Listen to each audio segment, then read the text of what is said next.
अस्सलाम वालेकुम, मैं हूँ रम्ज़ मोहम्मद और आज बाइकिया ने इजाफ़ी आमदन मतलब बोनस हासिल करने के लिए जो शराइत थी उनको तब्दील कर दिया है और जून 2022 मतलब 3 जून 2022 ऑनवर्ड से ये डिटेल अप्लाई होने लगी है। तो इसके बारे में डिस्कस करते हैं। आप सबके पोर्टल पे शो हो गया होगा, एलानात में जाएं और एलानात पे आपको ये नोटिफिकेशन नज़र आ जाएगा कि इजाफ़ी आमदन से मुतालिक अहम खबर।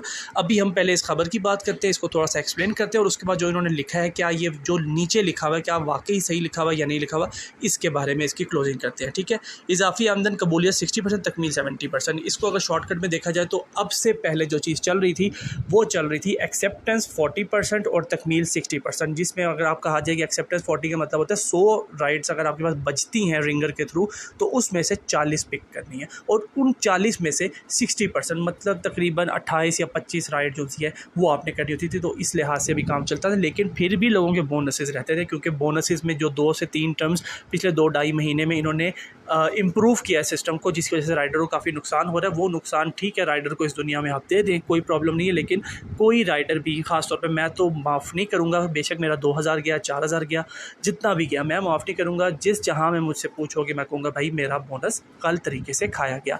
आप लोग भी इस पर एहद करें और अपना वर्किंग करते रहें।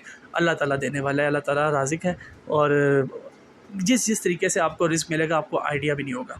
ठीक हो गया, ये कंडीशंस थी बिफोर। अब आफ्टर इन जून 2022 मतलब जो कल 3 जून से स्टार्टिंग हो रही है उसमें एक्सेप्टेंस रेट अब इन्होंने बढ़ा दिया है 60%। मीन्स कि जो रिंगर से राइड आती हैं, अगर आपके माइंड में ये था कि सिर्फ आप 8-10 किलोमीटर के दायरे के अंदर ही की राइड को पिक करके आप कंप्लीट करेंगे तो काम चलेगा, तो वो 40% तक चल रहा था। लेकिन अब आपको अपना जोन, मेंटल जोन बड़ा करना पड़ेगा। 10 किलोमीटर की जगह में भी 12-14 किलोमीटर तक का करना पड़ेगा ताकि जो सी वो राइड्स भी आएंगी तो वो भी आपने एक्सेप्ट करनी है ताकि आपका एक्सेप्टेंस 60 से ऊपर रहे। तकमील 70 का मतलब ये है कि जो 60% राइड्स आप एक्सेप्ट करेंगे वो आपने कंप्लीट भी करनी है तकमील। ठीक हो गया, वो तकमील का प्रॉब्लम हो गया। अब आपको जो मैं सजेशन देना चाह रहा हूँ, बेसिकली जब मैंने प्रीवियसली 40 और 60 के हिसाब से कहीं पर भी बात की तो मैंने आपको बोला कि अपने जहन में रखें एक्सेप्टेंस रेट आपका 45% और तकमील आपकी 65 या 70% होनी चाहिए ताकि आपको 1-2% से आपका बोनस लॉस ना हो। अब कंपनी ने रेट कह रहा हूँ, कंपनी ने एक्सेप्टेंस रेट और तकमील का रेट बढ़ा दिया है, जिसका मतलब ये है कि काम थोड़ा सख्त होने वाला है। लेकिन आपको बताना मेरा फ़र्ज़ है, आप किस तरीके से आप काम करते हैं ये आप पर है। एक्सेप्टेंस रेट अगर उन्होंने 60 मेंशन किया हुआ है तो आप अपने माइंड में 70 रखें। मीन्स अपने माइंड में सीधी सी बात ये रखें कि जब आप काम पे निकलें तो कम से कम 4-5 घंटे के लिए लगातार निकलें ताकि आपके पास एक्सेप्टेंस का मार्जिन हो। ठीक हो गया, और उसके बाद राइड ही वो पिक करें जो आपने पूरी करनी है ताकि जो तकमील है ना 70% वो आपकी वजह से 1% भी मत गिरे और इस 30% को टोटली आप कस्टमर के हवाले कर दें। हालांकि कंपनी के हिसाब से रिक्वेस्ट अगर की जाए तो ये है कि ये 30% का जो मार्जिन है ये राइडर को मिलना चाहिए ताकि अगर राइडर कैंसिल करता है तो प्रॉब्लम है, कस्टमर कैंसिल करता है तो कोई प्रॉब्लम ना हो। लेकिन कंपनी का रूल है और कंपनी तो कंपनी है, आपको पता है। तो ये आपको बताने का मकसद ये है कि ये 30% आप राइडर के कस्टमर के थ्रू रखें कि जब वो कैंसिल करता है अचानक या राइड बुक करने के बाद कैंसिल करता है या किसी भी तरीके से कैंसिल करता है तो वो 30% वहाँ पे कवर हो। आप सिर्फ वो राइड पिक करें जो आपने कंप्लीट करनी है और अपने दिमाग में ये रखें कि आपने जो तकमील का रेट है वो 70 मतलब 70% यहाँ लिखा, आपने तकमील का रेट 100% रखना है। मतलब जो राइड आपने पिक की वो आप कंप्लीट करने के लिए तैयार है। इंशाल्लाह तकमील में कोई प्रॉब्लम नहीं होगी। एक्सेप्टेंस को बढ़ाने का तरीकाकार ये है कि अपनी वर्किंग को बढ़ा दें। जब कोई बंदा जॉब करता है तो जब हमारे जो सीनियर होते हैं, हमारे सुपरवाइज़र होते हैं, वो कहते हैं भाई आपको 25 किलोमीटर दूर जाकर ये काम करना है, तो हम उस सुपरवाइज़र की खुशी के लिए भागते हैं।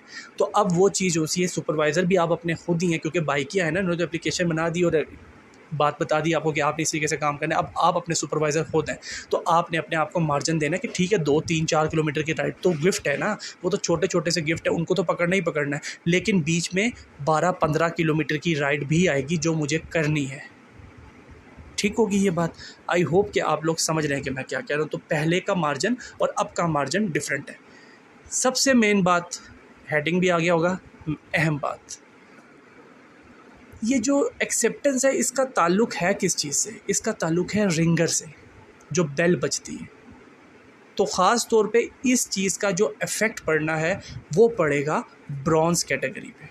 क्योंकि ब्रॉन्ज़ में आपको सवारी और ख़रीदारी की राइड आती है, डिलीवरी भी नहीं आती, बाइक या कैश की भी नहीं आती, और भी एक दो राइड्स हैं वो आपको वहाँ पे मौजूद नहीं नज़र आएंगी। तो बेसिकली उनका सारा काम ही सवारी पे डिपेंड करता है, जो कि रिंगर के थ्रू आती है। तो सारा जो ये मसला बनेगा ना, ज़्यादातर ये ब्रॉन्ज़ कैटेगरी के लिए बनेगा।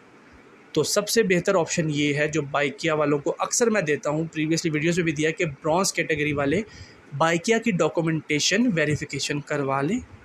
2 गारंटर चाहिए होते हैं, एक 50,000 रुपये का चेक चाहिए होता है। ये आप करीबी ऑफिस में जाके इसकी इन्फॉर्मेशन ले सकते हैं और अपनी कैटेगरी को ब्रॉन्ज से गोल्ड करवा लें। लेकिन अगर आप बिल्कुल न्यू राइडर हैं तो कम से कम महीना 1.5 महीना काम करके उनको दें, और महीना 1.5 महीना थोड़ी सी सख्ती बर्दाश्त करें, ताकि आपका प्रोफाइल एक बन जाए, और उसके बाद अपनी ID को आप गोल्ड में कन्वर्ट करा लें। गोल्ड में कन्वर्ट कराने से फ़ायदा क्या होगा कि एक्सेप्टेंस का जो रिंगर वाला चक्कर है ना, उसको अगर आप बंद कर देंगे तो आप सवारी उठाएंगे ही नहीं, और आपकी अपनी मर्ज़ी के उठाते हैं नहीं, और सारा काम आप लोडर बोट के थ्रू करते हैं। वो प्रीवियसली वीडियोज़ आप मेरा प्लेलिस्ट चेक कीजिए, वहाँ पे मैंने मेंशन किया हुआ लोडर बोट के लिहाज से कि लोडर बोट से आपने कैसे काम करना है, किस तरीके से राइड पिक करनी है। तो आपका सारा काम लोडर बोट पे आ जाएगा। सवारी हटा दें, डिलीवरी, ख़रीदारी, बाइक या कैश ख़रीद लाओ, मार्ट, जो सी राइड्स हैं ना, वो तमाम आपको लोडर बोट पर नज़र आएगी। तो आराम सुकून से जो आपकी राइड मज़े की लगती है उठाएँ, क्लिक करें, पिक करें और काम करें।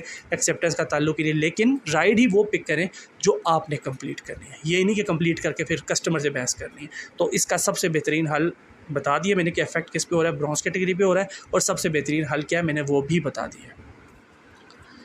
अब बात करते हैं, इख्तिताम करते हैं इस चीज़ का कि कंपनी ने क्या लिखा है। ये तो मैंने आपको बता दिया कि अगर 40-60 था तो अब 60-70 हुआ, काम तो वही है, बोनस तो वही है। तो सीधी सी बात है, राइडर पे सख्ती की गई है, ये सख्ती है, इसको आप ये नहीं कह सकते कि ये कंपनी का सपोर्ट है। लेकिन इन्होंने लिखा गया कस्टमर को बेहतर सर्विस, ठीक है जी, कस्टमर को तो बेहतर सर्विस मिलेगी, क्योंकि डेफिनेटली जहाँ पे राइड उसकी एक्सेप्ट नहीं हो रही थी, अब राइडर ने अपने रेट को ऊपर करने के लिए उस राइड को मजबूरन एक्सेप्ट करना है और वो सर्विस देनी है। क्योंकि जब वो राइड एक्सेप्ट करेगा, वो तकमील बढ़ा दी है ना, और उस राइड को एक्सेप्ट करने के बाद वो ये कस्टमर से कैंसिल नहीं करवाएगा, वो कंप्लीट भी करेगा, उसकी मजबूरी है, उसको काम करना है। तो कस्टमर को बेहतर सर्विस यहाँ तक समझ आ गया, ये आपने बिल्कुल सही लिखा है।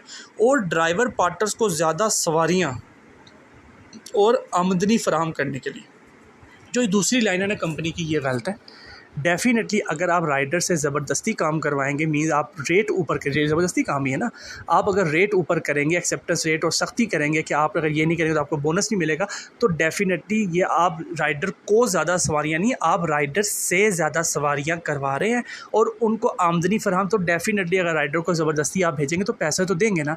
तो ये टर्म जो सी है कि जो को है ना, ये गलत है। पार्टनर्स, ड्राइवर पार्टनर्स को ज़्यादा सवारियाँ नहीं है, इस पर आप ये कहें कि ड्राइवर पार्टनर से ज़्यादा सवारियाँ हम निकलवाएंगे, ठीक है।